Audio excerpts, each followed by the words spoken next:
Can Northwest Indiana survive economic industrial change? Steel and factory jobs, retail service industry jobs, are they threatened by neighboring counties, states, or even countries?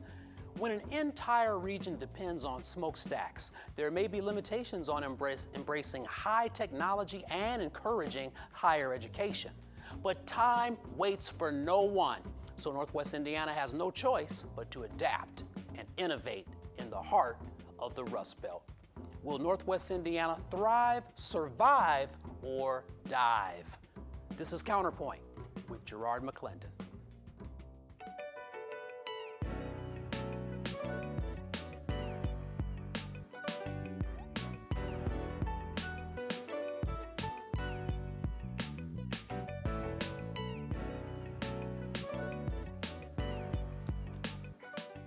Will Northwest Indiana survive, thrive, or dive? Thank you for watching CounterPoint. Give us a call at 844-777-9311.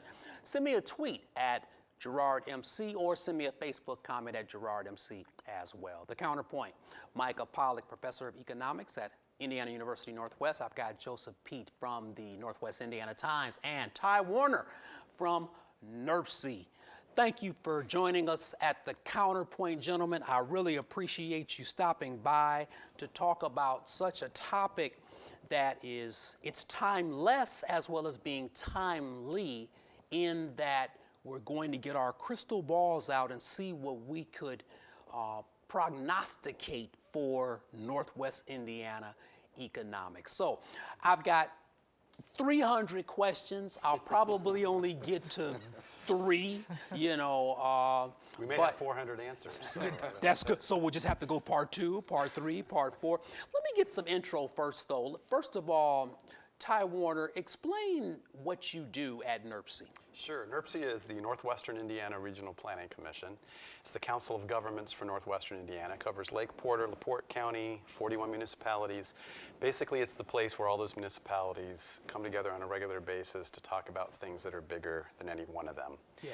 And then what most people know us for in the region is our designation as the MPO, or Metropolitan Planning Organization. That's a federal designation, has to do with the distribution of federal transportation funds. So major road, trail, transit projects, that money gets funded through NWI. Good, good. Joseph Pete, Northwest Indiana Times, business reporter. What does that mean? I mean, we've read articles from business reporters, but what's your chief responsibility? I mainly cover steel and heavy industry like automotive, but I cover a wide array of industries like groceries, banking, craft brewing, the high-tech startups.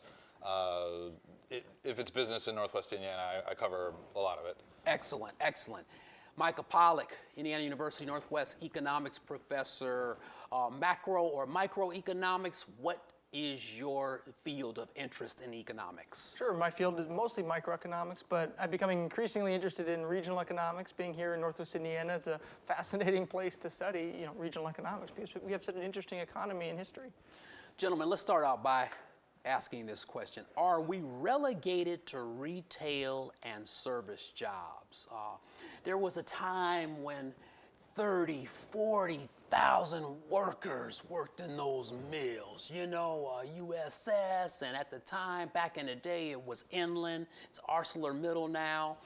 But then shopping malls popped up and casinos popped up and suburban areas popped up, and then steel industry kind of decreased. Are we relegated to just retail and service now? Who wants to start us off? Well, we did have more bad news coming out of ArcelorMittal today, unfortunately. Well, it's kind of mixed, actually. But they had their quarterly earnings report, and they announced they are restarting a blast furnace at ArcelorMittal Indiana Harbor in East Chicago. However, they're going to be idling several finishing lines, including the aluminizing line, the galvanizing line, a steel shop, and the hot strip mill, and the 84-inch. And while that's not, there won't be any layoffs. They're going to lose jobs through attrition. That's more jobs that won't be in there in the future. In the as recently as like the 70s, we had 70,000 good-paying steel jobs here in Northwest Indiana. Now it's dwindled down to about 20,000. There's been wave after wave of imports, but the biggest change is automation. Like, just so much of it more is automated. Some of those trains go through there hauling like the coking coal, and they're not operated by anybody anymore. Like, it's just all it's a robot train. And then, we don't have people manually shoveling coal into blast furnaces or manually unloading iron ore boats. And it's just the job opportunities that were once there, where you could literally come in off a train with a bindle and just walk into the mill and be hired on day one. Joe, don't exist. I really appreciate you setting us up there, because I want to go to Professor Pollack next in terms of the gross metropolitan product. I really want you to talk about this GMP as opposed to the GNP, and then we'll relate it later to what Joseph Pete just said about about some of those roles at ArcelorMittal being idled. What is the GMP? Absolutely. So gross domestic product, a lot of people are familiar with, is the value of all the goods and services produced by the nation or by a larger group like a state. And so we've recently started publishing gross metropolitan product, which is a measure of the value of the goods and services produced here in Northwest Indiana. So it's the same kind of economic variables that you look at nationwide to track growth and kind of our quality of life, and we're starting to track them here in Northwest Indiana. So we can kind of see how our economy is changing and measure it kind of over time and track and forecast where it's going. So, Ty Warner, you have to fill some very, very large shoes being the executive director of NWI. I've done some consulting for NWI back in the day. I used to be the program manager for an urban enterprise association, so I've spent lots of time in that building. What's your responsibility when it comes to infrastructure, when it comes to making Northwest Indiana more amenable, more attractive? What is the executive director of NWI's responsibility as it pertains to, somewhat of the fallout of what these gentlemen were talking about? Sure. Well, in addition to the functions that I mentioned before, NWI's got this role of a regional planning agency that tries to cast a vision for Northwestern Indiana. So it tries to say, where's the whole region headed, and what's the collective input of folks all across this region? So there's a vision? There absolutely is. There's a vision for Northwest Indiana. Okay. So when it comes to board meetings, when it comes to you speaking with your staff, holistically, what is that vision? Yeah, in a nutshell, is to make a more vibrant, accessible, united, and revitalized region. I mean, that's the capsulized statement. But getting to that point was a process that involved thousands of people all across Northwestern Indiana to come up with that. That was inculcated in something called the 2040, so the year 2040 Comprehensive Regional Plan. And that takes us out with a whole series of goals and focus areas to try to say, if we're going to get to that end state, here's all the things that we have to kind of get in line to work together to do to get us there. I know it's the Northern Indiana Regional Planning Commission. Northwestern, yeah. Northwestern Indiana. So it's Northwestern, but are you getting support from downstate? Or do you even invite it? We have a great partnership with Indianapolis. We work a lot with the Indiana Department of Transportation, and I'd say that relationship is getting better all the time. So, I've said this before, I think in Northwestern Indiana's history, it's sometimes easy to kind of say, whine about, because I think there was some truth to this, that Chicago and people on the Illinois side, and that's where most of my career was before coming to NWI, would overlook Northwest Indiana because it's another, it's another state. So they don't think about it. The region. Right, exactly. It's just kind of, it's over there. And then Indianapolis, you'd get it from downstate as well, because they say, well, we don't really think about Northwestern Indiana because that's Chicago. But that's changing rapidly. There's a lot of stuff that's happening by state now, and a lot of stuff that's happening through, could go into things like the Regional Cities Initiative that have helped tell the story of Northwestern Indiana, so that folks in Indianapolis say, this is our gateway to the Chicago economy for the state. Got you. So I'm trying my best to remain optimistic as I go to Joseph Pete from the Northwest Indiana Stay Times here, because I'm looking at Joe how, can bring it crashing down now. He said how steel capacity utilization is under 70% now, and how employment in the industry has fallen from what you said earlier, the 30,000. So is there a bounce back as a reporter of business of these industries, Joseph Pete? Do you see other ways of Northwest Indiana leveraging? Is there an advantage in some of this despair? I know you're a reporter and you have to deal with facts, but I'm just asking you right now to commentate. Oh, absolutely. Well, they have. while heavy industry, what we're known for has been declining, like the economy is diversifying somewhat. We are seeing a rise in steel is commodity manufacturing, but we're seeing a rise in advanced manufacturing. We have innovative companies like Pratt, Monosol, Fronius. Monosol, here in Maryville, they make the dissolvable film for the wildly popular Tide Pods. They've revolutionized the way people do, for Procter & Gamble in Cincinnati, a Fortune 50 company, they've revolutionized the way people all over the world do their laundry and their dishes. We have Pratt Industries out of Australia. They just invested $250 million into one of the world's largest recycled paper mills in Valparaiso. We have, there is a lot of investment and there's a lot of good things, but the difference is these steel mills had employed 20, 30,000 people, and these companies, while they're successful and they're prospering and they're investing, they don't employ anybody at the scale that, we don't have they're still hiring manufacturing jobs and they're still good paying jobs, but we just don't have the same scale that we did with the mills. I love those pods. Those make my life so easy. I don't mind washing dishes or doing the laundry with those. It just makes it, I don't have to do any measuring or anything. Right. And we should have pride what we make in Northwest Indiana. We make the Build-A-Bear machines. We make a lot of different things here. It's good stuff. We're not just steel. Yeah. So I got about 1 minute left in this segment. So I got to ask you, and I'll continue this, Dr. Pollack, the Indiana Coincident Economic Index. What is this ICI? What is this? So that is kind of the background index that we use to construct things like gross metropolitan product. It's an index that measures in a single number. It was 143.0 back in September is the most recent value, the health of Northwest Indiana's economy, and we can track it up and down kind of month to month, year to year, and just can keep an idea of how the economy's doing. You can track it month to month? Yep, and you can go on the website. We publish it every month. You can go and see the latest the edition. It gets published in the Times as well, so you can go on and track it yourself. Yeah.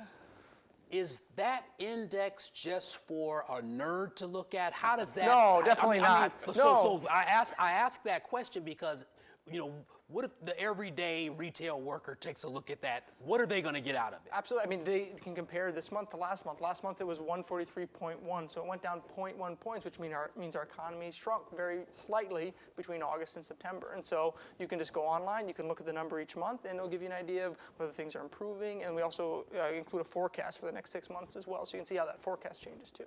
Man, I'm so glad the three of you came in today, and we're going to break here shortly, but I'm just excited because so often we get this grim representation of what Northwest Indiana is in terms of the horizon, but I think that there's a ray of optimism here, and so you three gentlemen hold on tight. Thank you for watching Counterpoint. We will be back shortly. Tweet me, post on Instagram, or send me a message on Facebook. Let's start the conversation. Your voice is important on Counterpoint.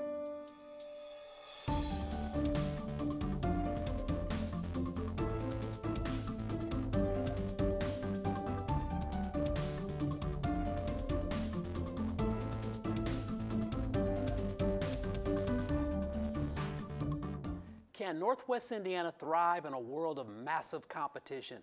Thank you for watching Counterpoint. Give us a call at 844-777-9311. Tweet and send Facebook comments to Gerard MC. I've got Micah Pollack, Joseph Pete, and Ty Warner joining us at the Counterpoint. Gentlemen, let's continue the wonderful discussion about Northwest Indiana and industry. I want to look at something that I've been thinking about for quite some time. Ty from NWI.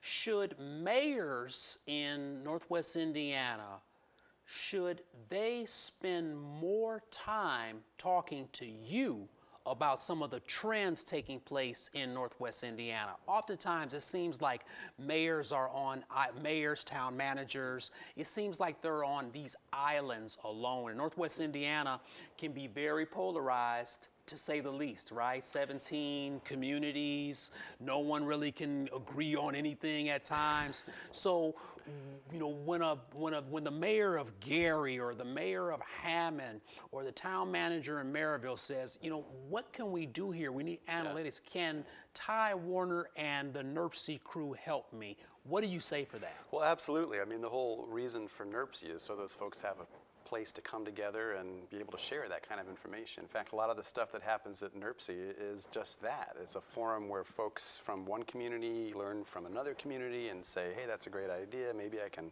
learn from that and implement something in my own town.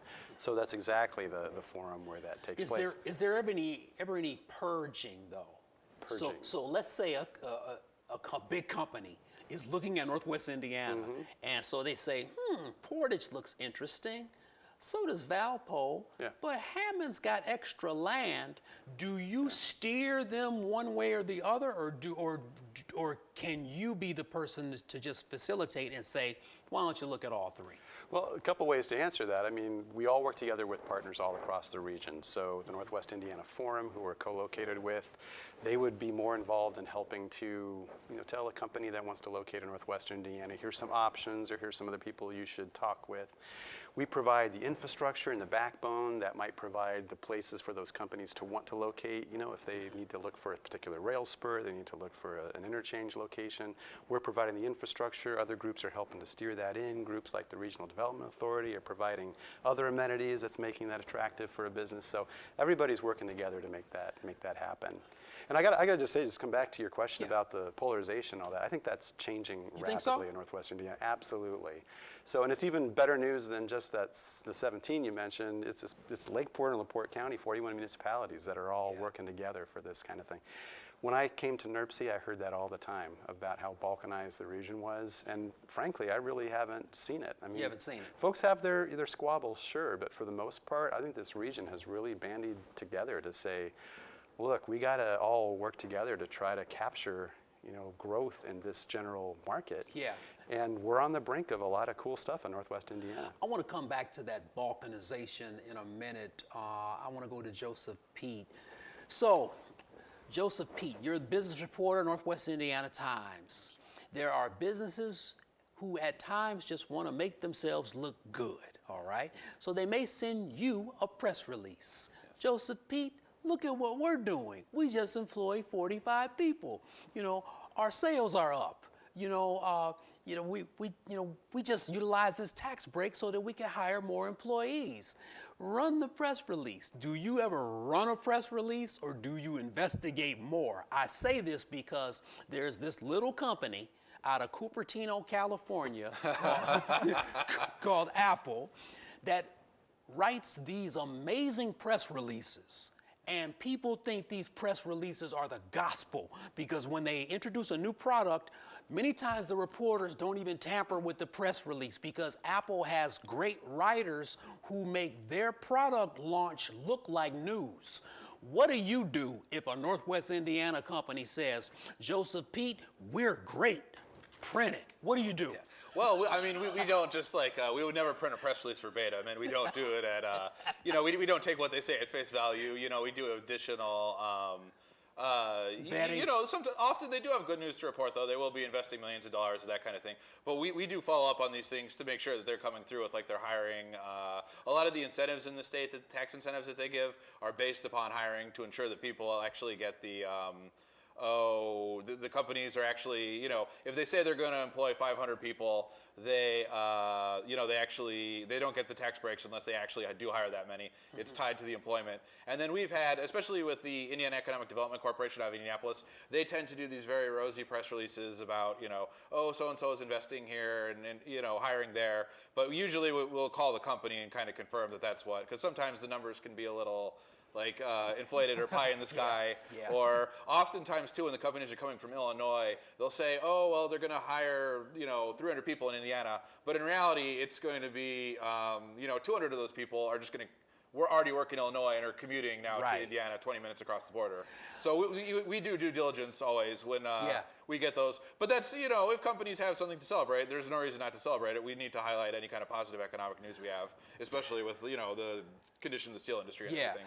Dr. Micah Pollack. So this question has been in my head for the last month. You've been on the show before, and I said, I gotta ask him when he comes on the show, what's more sustainable? And I'm gonna point this strictly toward Northwest Indiana. What's more sustainable? Many small companies that employ, or fewer large employers? when it comes to the macro-micro world? Well, what do you think? Sure. I mean, there's some of each, but I think the trend is more towards smaller companies. We have a kind of more dynamic world, kind of global economy now, and you have to be kind of very nimble, and you have to be able to kind of respond very quickly, and that's much easier to do for smaller companies. So smaller companies tend to be a little bit more competitive. At the same time, this also means the bigger companies that we have tend to have to pay more attention to being able to change quickly. They can't just keep doing what they've been doing all along because market forces can shift overnight now with such a global economy. Do we have enough workers in Northwest Indiana to sustain our labor needs and our tech needs? That's a tough question. We have a lot of workers. They're not trained as well as they need to be. That's guaranteed. Connexus Indiana is an organization that comes out with a grade every year for a variety of categories for the state of Indiana and other states. And our lowest grade has consistently been in human capital, which is education and training. We usually get a C or around that part. Coming from education, a C is it's barely passing at that point. We really like to go for that A. So we don't have the training and the education that we need here. Northwest Indiana, we have fewer bachelor's degrees than the state as a proportion of our population, and much fewer than the nation. So we need to invest more in education. But the flip side of this, and maybe Ty will talk about this some, is that it's not enough just to train these people and to get them educated. We have to get them to stay in the region, right? Yeah. If we invest and train them and then they move to Illinois or to Chicago, we've kind of wasted a lot of resources there. So do we need to train people? Do they just need to be more educated? And how do we curtail brain drain? Right. So many students of mine, Dr. McClendon, as soon as I graduate, I'm moving to Indianapolis. As soon as I graduate, I'm going to Columbus. I'm going to Atlanta, Yep. where I can get 2 or 3 jobs in the minute I'm there. NERPC, Ty Warner, what do you say for that? Part of that vision I was talking about earlier, this is all part of it. The big key phrase here is quality of place, and that's what we need to create in Northwest Indiana. So to try to keep people here, you got to have places where people actually want to live. And I've said this before too, we have a lot of price points of housing across Northwestern Indiana. We don't have a lot of housing types. And what I mean by that is the kind of loft apartments, the kind of downtown amenities that so many folks want to live in, like students of yours that might be going to Indianapolis. Look what Indianapolis has done to enhance their downtown, their walkability, their livability, to make it a place where you want to be. We can do that in Northwest Indiana. We have some spots that are capitalizing on that, but we can do a lot more. This is a good point, because I want to go to Joseph Pete on this. Are you finding in your business writing and reporting that there are vibrant startups in Northwest Indiana? So you mentioned the craft brew industry. There's a fairly vibrant craft brewing industry in Northwest Indiana. But do you find that, I guess holistically, that there are numerous companies starting up and being sustainable and maintaining value within Northwest Indiana? There are some startups like Loopy Cases in Cherryville developed a new case like for the iPhone where you hold it with your finger and it prevents you from dropping it. They're selling that like all over the world. You do have pockets of innovation like that throughout the region. The part of the problem though is in this area, unlike Chicago and like Silicon Valley, you don't have like venture capitalists. We had a very innovative company in Michigan City called Rockzip High Balloons, where they originally developed balloons that you could shoot up to the very edge of space to like the upper atmosphere. And then originally they were going to sell it to universities to do research, but then later Google and Facebook started wanting to make internet more widespread. So they saw a market where, hey, we can sell this to like Google and Facebook so that they can improve internet access across the world. Yeah. However, the problem they ran into here was that they didn't have enough venture capitalists to keep them going, and then they ended up moving to California. So, Joseph Pete, let me go to Micah Pollock. Do we need more venture capitalists here?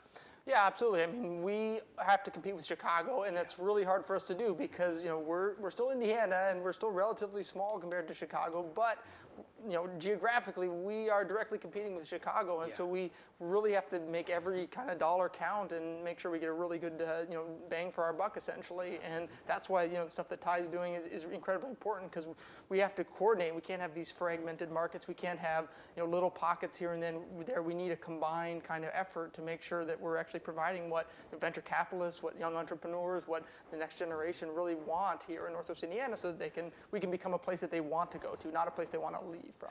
Yeah. Ty Warner, the show is closing, but from NERC, being the ED of NERC, is there optimism, man? Is there a rainbow here on the horizon? There definitely is. This region is coming together in a way that it hasn't for a long, long time. I mean, folks are heading in the right direction, all moving together, trying to make this a great place to live, to work, to come to.